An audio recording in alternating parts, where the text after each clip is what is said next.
বিশাল cancel করতে হয়।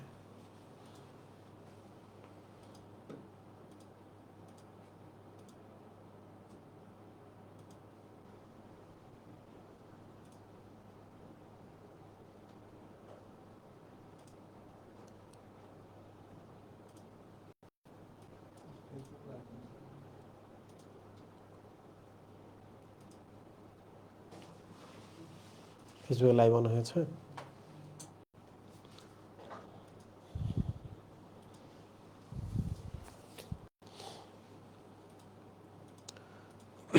Hello দেয়ার, আসসালামু আলাইকুম। অ্যাকচুয়ালি আমরা হঠাৎ করে কেটে দিয়েছিলাম, কোশ্চেন আনসার সেগমেন্টটা হয়নি। তো তোমাদের যে প্রশ্নগুলো আছে তোমার প্রশ্নগুলো করতে পারবো।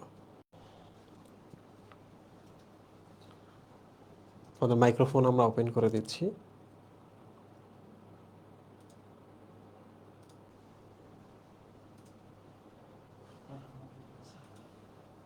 ফেসবুকে কি ওপেন হয়েছে? মাইক্রোফোন অন হয়েছে? আচ্ছা, তোমাদের মাইক্রোফোন অন আছে। হ্যাঁ, প্রশ্ন করো সবাই।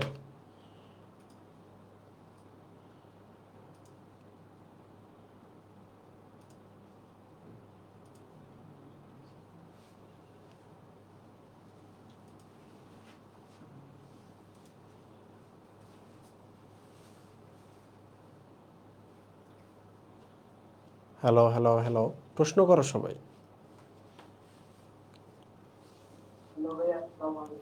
ওয়ালাইকুম আসসালাম। নাম বলো, কলেজ বলো। আদনান মিন আনোয়ার।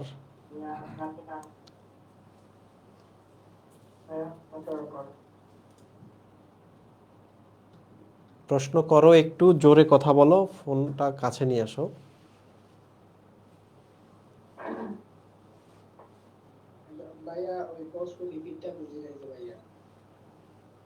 ফসফোলিপিড বোঝনি?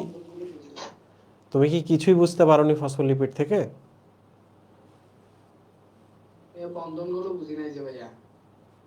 হ্যাঁ, স্পেসিফিক বলতে হবে। এই জন্য তোমরা এটা কোনোভাবে নিও না যে ওই টপিকটা বুঝি নাই, ব্যাপারটা এরকম না হয়ে বরং ওই টপিকের এই পার্টটা বুঝি নাই এটা বলতে হবে। কারণ সেম জিনিসটা যদি বোঝাইতে চাই, কোশ্চেন আনসার সেগমেন্ট দেখা যাবে 1 ঘন্টা হবে, বাকিদের টাইম ওয়েস্ট হবে। আমি বন্ধনটা বুঝিয়ে দিচ্ছি, দেখো।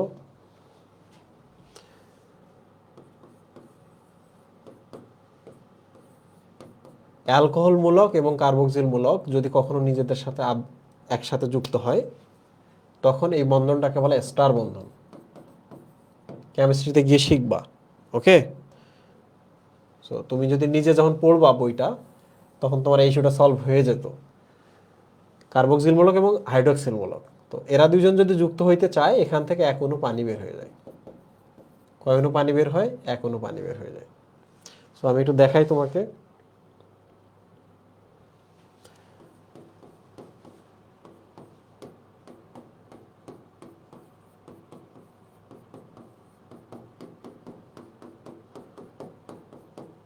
এটার নাম হচ্ছে গ্লিসারল, যার 3টা হাইড্রোক্সিল মূলক রয়েছে। দিস ইজ এ গ্লিসারল, 3টা হাইড্রোক্সিল মূলক আছে। এই জন্য গ্লিসারলকে বলা হয় trihydric alcohol. Trihydric alcohol. এর সাথে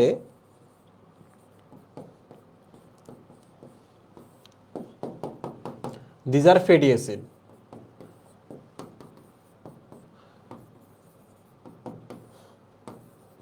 ফ্যাটি অ্যাসিড। সো এই ফ্যাটি অ্যাসিডগুলা যুক্ত হইতে থাকবে। প্রত্যেকটা হাইড্রোক্সিল মূলকের সাথে একটা করে ফ্যাটি অ্যাসিড যুক্ত হবে, একটা করে। তাহলে দেখো, এটা যদি এর সাথে যুক্ত হয়, তাহলে এই যে ওএইচটা বাইর হয়ে যাবে, এখান থেকে এইচটা বাইর হয়ে যাবে। তাহলে ওএইচ এবং এইচ যদি বের হয়ে যায়, একটু খেয়াল করো, ওএইচ থেকে থাকে ও, আর এখানে সি থেকে দেখো একটা থাকে ও, ওএইচ বাইর হয়ে গেছে। তাহলে এই যে এখানকার একটা বন্ধন, এখানে এই বন্ধনটা এখানে। সো এখানে একটা এরকম বন্ধন ক্রিয়েট হবে। আমি দেখাচ্ছি তোমাকে আরেকবার। সেম জিনিসটা জাস্ট এখানে দেখো, এখানকার ওটা থাকছে, কারণ এখান থেকে তো পানি বের হয়ে যাবে, দুইটা হাইড্রোজেন একটা অক্সিজেন। এই যে দেখো, এখানকার ওএইচটা বের হয়ে গেল, এখানকার এইচ এবং এখানকার ওএইচ। তাহলে থাকতেছে ও, ও দিলাম, এই কার্বন, এই কার্বনের সাথে সে বাইন্ড করছে। এই যে দেখো, এখানে আরেকটা ও আছে, এই ওটা এখানে।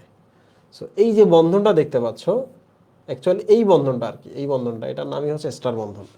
তো সেম বন্ধন এখানে এখানে এখানে হবে, এখান থেকে পানি বের হচ্ছে, এখান থেকে পানি বের হচ্ছে, এখান থেকে পানি বের হচ্ছে। তাহলে আমরা বলতে পারি একটি ট্রাইহাইড্রিক অ্যালকোহলের সাথে 3টা ফ্যাটি অ্যাসিড যুক্ত হলো, বন্ধনগুলোর নাম হচ্ছে স্টার বন্ধন। ওকে, তুমি কি বুঝতে পেরেছো?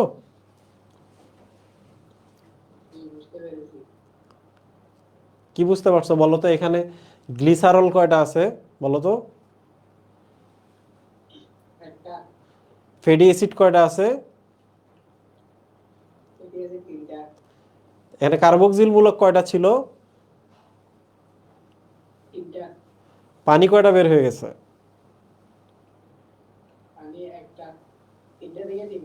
সাবাস, বুঝে ফেলছো। আরে তোমার নিয়ে তো আমার চিন্তা নাই। পরের প্রশ্ন প্লিজ।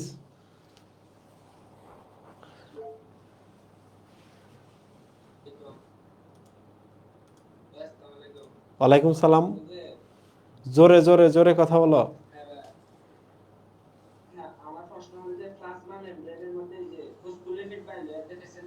হ্যাঁ,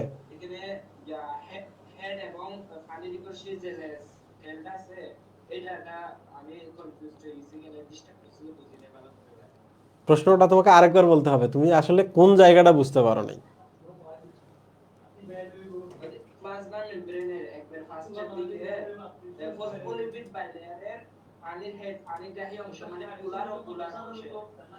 আচ্ছা বুঝছি, আমি বুঝছি। হ্যাঁ তুমি দেখো, এই তোমাদের বাসায় যে কথা হয়, তো মাইক্রোফোন অফ রাখবা তোমরা, তোমাদের বাসার ইন্টেরিয়রের কথা আমরা শুনতে পাই। দেখো, এই জিনিসটাকে যদি আমরা এরকম করি, সেম জিনিস, ওকে, এই একটা লেজ, এই একটা লেজ, তাহলে এই একটা লেজ, এই একটা লেজ, এটাকে আমরা বাদ দিছি। বাদ দিয়ে কি করছি আমরা, এখানে একটা ফসফেট অ্যাড করে দিছি, তাহলে এটা বাদ দেওয়াই লাগতেছে। এটা বাদ না দিলে তুমি ওখানে ফসফেটটা অ্যাড করতে পারবে না। তাহলে দেখো পুরা এটা হলো দুটা লেজ হলো, ফসফেট আছে এখানে মাইনাস, তাহলে এই যে দেখো মাইনাস। এই যে প্লাস মাইনাস, ধনাত্মক ঋণাত্মক, এই ব্যাপারগুলোকে বলা হয় পোল বা মেরু। আচ্ছা ওইটা ঋণাত্মক পোল, এইদিকে যদি থাকতো বলতাম এটা ধনাত্মক পোল। তাহলে পোলারিটি সম্পর্কে তোমার একটা ধারণা হয়ে গেল, তাই না? দক্ষিণ মেরু উত্তর মেরু, ঠিক তেমনি এটা হচ্ছে ঋণাত্মক মেরু, এই অঞ্চলটা ঋণাত্মক, ওই মাথাটা ঋণাত্মক, এদিকটা দেখো কিছুই নাই, এদিকে না ধনাত্মক না ঋণাত্মক কিচ্ছু নাই। তাহলে তুমি বলতে পারো এদিকে কোনো মেরু নাই, পোল নাই, সো দিস ইজ এ পোলার প্রান্ত, মেরুহীন প্রান্ত। ধনাত্মক ঋণাত্মক কিছু আছে এখানে বলো তো? শুনতে পাচ্ছ আমার কথা?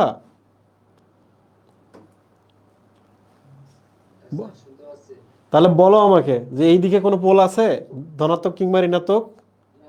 তাহলে এটা অ্যাপোলার বা মেরুহীন। ওইদিকে কি আছে বলো তো? তাহলে ওটা একটা পোল না, একটা মেরু আছে না এদিকে? কি মেরু? ঋণাত্মক মেরু। ওকে, বুঝাইতে পারছি? এখন দেখো, আমাদের যে পানি আছে, পানির কিন্তু ধনাত্মক ঋণাত্মক প্রান্ত আছে, পানির ধনাত্মক এবং ঋণাত্মক প্রান্ত আছে। তাহলে বলো তো, পানির ধনাত্মক প্রান্ত এইটার কোন মেরুটাকে আকর্ষণ করবে? তুমি কি মিউট?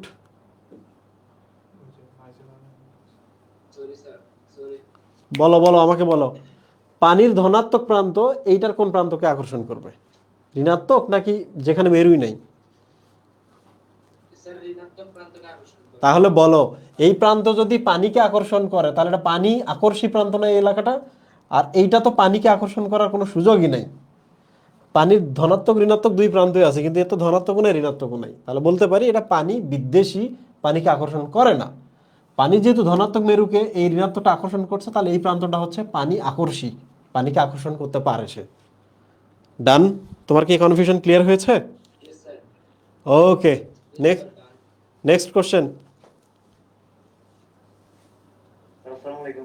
ওয়ালাইকুম সালাম, নাম বলো।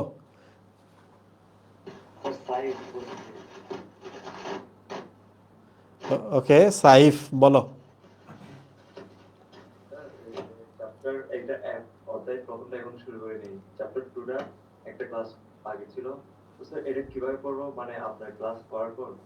মানে নোটগুলো রিভিশন করি আর নোটগুলো দেখি, মানে আপনি যে বইটা দিচ্ছেন ওটার দেখি, গাইড থেকে দেখতে হবে সিকিউ এমসিকিউ, আচ্ছা, বুঝতে পারতেছিলাম না স্যার।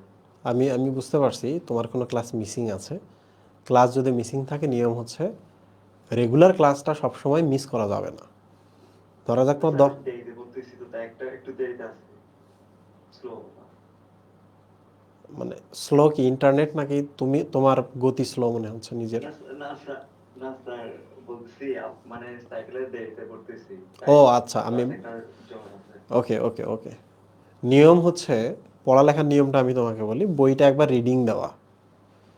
যেহেতু আমি তোমার টিচার, আমি তোমাকে বোঝাবো, এই জন্য একবার রিডিং দেওয়া।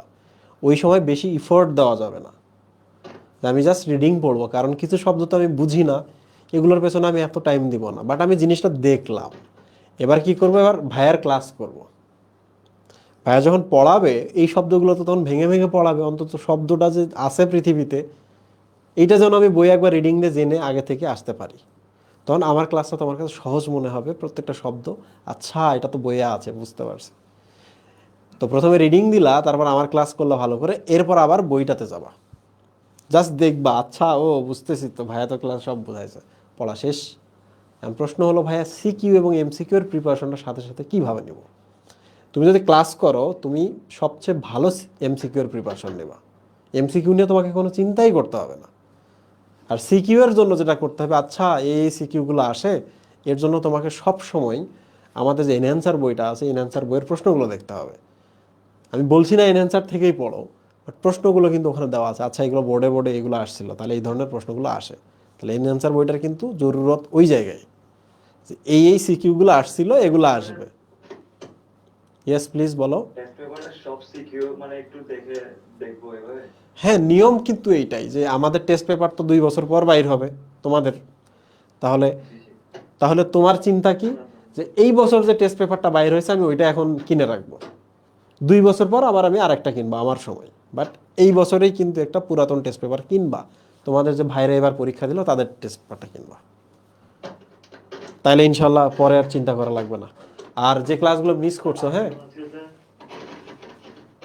এই মানে এখন পর্যন্ত আমরা ক্লাস 5টা করছি, 5টা করার পর স্যার বায়োলজি মানে যেটা ভালো লাগছে, মানে এসএসসিতে সরাসরি এত ভালো লাগে নাই। ভালো লাগবে কাউরে আগে কাউরে পরে। যারা আগে পড়ছে না, যারা আগে খুব ভালো করে পড়ে আসছে, তাদের কিন্তু অলরেডি ভালো লেগে গেছে। আর যারা আগে পড়ে নাই তাদের ভালো এত লাগবে। ডিটেলসে বই নাই, এত জানতাম না, এত বেসিক এসব। ইনশাল্লাহ সমস্যা হবে না, ইনশাল্লাহ আমি আছি তো, সমস্যা হবে না। জি। আচ্ছা স্যার, আসসালামু আলাইকুম। ওয়ালাইকুম সালাম। ভাইয়া কে? ভাইয়া ইয়েস, নাম নাম প্লিজ। ভাইয়া আদনান আদনান বলতেছি ভাই। আদনান বলো। ভাইয়া হ্যাঁ আর টেলটা একটু বুঝাই দেন ভাইয়া, এটা লাস্ট হ্যাঁ টেল। আমি কি তোমাকে কিছুক্ষণ আগে বুঝিয়ে দিয়েছি না আরেকজনকে বুঝিয়ে দিয়েছি? তোমাকেই বুঝিয়ে দিয়েছি। তাহলে একটা জিনিস বলি আমি তোমাকে, তুমি আরেকজনকে প্রশ্ন করার সুযোগ দাও, আর ভিডিওটা যখন শেষ হবে দ্রুত ওই পোর্শনটাতে আরেকবার যাওয়া, ঠিক আছে? আচ্ছা ভাইয়া। ওকে, ভেরি গুড। প্লিজ। আর মনে হয় কেউ নাই না? ভাইয়া ইয়েস, ভাইয়া পার্থ শাহ বলতেছি, পার্থ সাহা বলো। কলেজ যশোর। বলো, যশোর থেকে বলো। ভাইয়া একটু কনসেপ্টের বাইরে প্রশ্ন করি, কনসেপ্টের বাইরে প্রশ্ন করি ভাইয়া। কনসেপ্টের বাইরে সেটা কিছু হচ্ছে, নাই, বলো যে আজকে টপিকের বাইরে। হ্যাঁ হ্যাঁ আজকে টপিকের বাইরে মেইনলি ভাইয়া, ওকে। এটা হচ্ছে যে স্বপ্নটা মেইনলি ভাই ইঞ্জিনিয়ারিং, হ্যাঁ। সো বায়োলজিটা করতে সত্যি ভয় পেতাম অনেক, বাট বিশ্বাস করবেন কিনা জানি না, সেল ডিভিশনটা করার পরে ভাই নতুন স্বপ্ন হয়েছে, ডাক্তারির স্বপ্নটা বাঁচছে যে না ডাক্তারি দিকে তাদের যাওয়া যাবে, মানে ডাক্তারি জিনিসটা বেশটা খুব ভয় পেতাম শুধুমাত্র বায়োলজি দুর্বলতার কারণে। তবে ভাই মোটামুটি আমাদের আজকে যে মেগা এক্সাম হলো, রেজাল্ট দেখলাম সেকেন্ড হয়েছি। ও কংগ্রাচুলেশনস। তো ভাই থ্যাংকস ভাই, থ্যাংক ইউ। তো সত্যি কথা ভাই খুব কৃতজ্ঞ আপনার কাছে, যে বায়োলজি নিয়ে ভাই ভয়তে আমি হাতই দিই নাই, আজ সেখানে সেকেন্ড হয়েছি ভাই বায়োলজি নিয়ে। এটা একটা দারুণ বিষয়। আমি কি কিছু বলবো এখানে? হ্যাঁ বলেন, অবশ্যই কেন বলবেন, আপনার জন্য এত কিছু। আচ্ছা, অনেক পাপিষ্ঠ আছে যারা যারা যেমন, আচ্ছা মাইক্রোফোনটা একটু অফ করো তো তুমি, আমি বলি। অনেক আছে যারা হচ্ছে এরকম টার্গেট নিয়ে থাকে ইঞ্জিনিয়ারিংয়ের অনেক আছে যারা ডাইভার্ট হয়ে পরবর্তীতে মেডিকেলে গেছে এবং ভালো করছে। আমি বলছি না ডাইভার্সন ক্রিয়েট হোক, স্বপ্ন সবসময় স্বপ্নের মতো হোক। তো এর জন্য যদি এমন হয় যে বায়োলজির ভীতি থেকে আমি বায়োলজিটা নেই নাই, এই জন্য আমি তাহলে ইঞ্জিনিয়ারিং বাকি আছে আমি ওইটা নিয়েছি, তাহলে তাদের ক্ষেত্রে এইটা একটা সুবিধা যে এতদিন ভয় পাইতাম যে কারণে বাধ্য হয়ে ওইটা বাড়ছিলাম। তো এখন তোমরা এদিকে মুভ করতে পারো, ইউ আর ওয়েলকাম। আর একটা জিনিস বলে রাখি, ইঞ্জিনিয়ারিং মেডিকেলেও আছে, লজিক, কনসেপ্ট এরকম ফান এভরিথিং কিন্তু মেডিকেলে আছে। এটা একটা বেশ একটা ভালো প্রফেশন। তো খুব কম মানুষ আছে যারা যারা এই যে ধরা যাক আমি তোমাকে বোঝাইতে পারছি যে মেডিকেলের জন্য কিংবা বায়োলজিটা আসলে মুখস্থ করা কিছু নেই, বুঝলে খুব মজার। তো এই জিনিসটা যখন ধীরে ধীরে হয়ে যাবে তখন দেখবো অনেক মানুষ স্বপ্নই তৈরি হবে যে আচ্ছা যখন বুঝ হবে তখন তারা ডিসিশন নেবে, আচ্ছা আমি ইঞ্জিনিয়ারিং না গিয়ে আমি মেডিকেলে গিয়ে ডাক্তার হব। নয়তো তো সবাই ছেলেরা বিশেষ করে সবাই তো ভাবে আমরা ইঞ্জিনিয়ার হব। তো তারপরেও তো মেডিকেলের অর্ধেক ছেলে এবং তারা তো তাদের কলেজের সব জায়গা থেকে আসা টপ করা। তো তুমি আজকে রেজাল্ট ভালো করছো, নতুন করে স্বপ্ন দেখতেছো, এটা একটা দারুণ ব্যাপার। হ্যাঁ, এরকম অনেক স্টুডেন্ট আছে আমার যারা একরকম স্বপ্ন ছিল পরবর্তীতে এটা করছে। আবার এই ধরনেরও আছে, বুয়েটেও চান্স পাইছে, বুয়েটে ডিএমসিতেও চান্স পাইছে, তারপর যখন ডিসাইড করতে গেছে তখন যেটার পাল্লা ভারী সেইটা ডিসিশন নিয়েছে। তো ধীরে ধীরে আমি তাদের সাথে তোমাদের পরিচয় করাই দিব যারা দুইটাতেই চান্স পায়। সো আমি চাই যে তোমরা যেহেতু ফার্স্ট ইয়ার থেকে পড়া শুরু করছো, তোমরা দুইটাতেই চান্স পাও। ওকে, তোমরা দুইটাই সিরিয়াসলি পড়ো। আচ্ছা বায়োলজিটা শুধু পড়লেই তো মেডিকেলটা কাভার হচ্ছে, কারণ বাকিগুলো তো পড়তে হয়ই, তাহলে কেন দুইটা না? এখন যখন তোমরা এডমিশনের প্রিপারেশন নিবা, আচ্ছা আমি তো ইঞ্জিনিয়ারিং প্রিপারেশন নেবো, বাট 2 বছর তো বায়োলজি যা করার করছি, তাহলে দেখো মেডিকেলটা কাভার হয়ে আছে, ওদিকে মেডিকেলের প্রিপারেশনটা রেডি হয়ে আছে, আনন্দের সাথে তুমি ইঞ্জিনিয়ারিং প্রিপারেশন নিবা। কোনো কারণে রেজাল্টটা একটু খারাপ হইলো, কোনো কারণে ইঞ্জিনিয়ারিংয়ে তোমাকে ভর্তি পরীক্ষা দিতে দিচ্ছে না, মানে আরামসে তুমি কিন্তু মেডিকেল শিফট করতে পারবা। বুঝতে পারছো? এই হলো ইস্যু। তো ফার্স্ট ইয়ারে যারা পড়ো আমি সবাইকে বলবো দুইটা টার্গেটই রাখবা এখন, যে আমি এখন থেকে পড়তেছি যেহেতু দুইটা টার্গেট। আর আমি যদি সেকেন্ড ইয়ার হই আর আমি যদি শেষের দিকে এসে ভাইয়ের সাথে জয়েন করি তাহলে একটা টার্গেট। তো তোমাদের দুটো করে টার্গেট থাকুক সবারই। সবাই ভালো থাকেন। আজকে আর আমি প্রশ্ন নিব না, আজকে আমার একটা মিটিং আছে এখানে ক্লাস শেষে। নেক্সট ক্লাসে ইনশাল্লাহ দেখা হবে। আল্লাহ হাফিজ।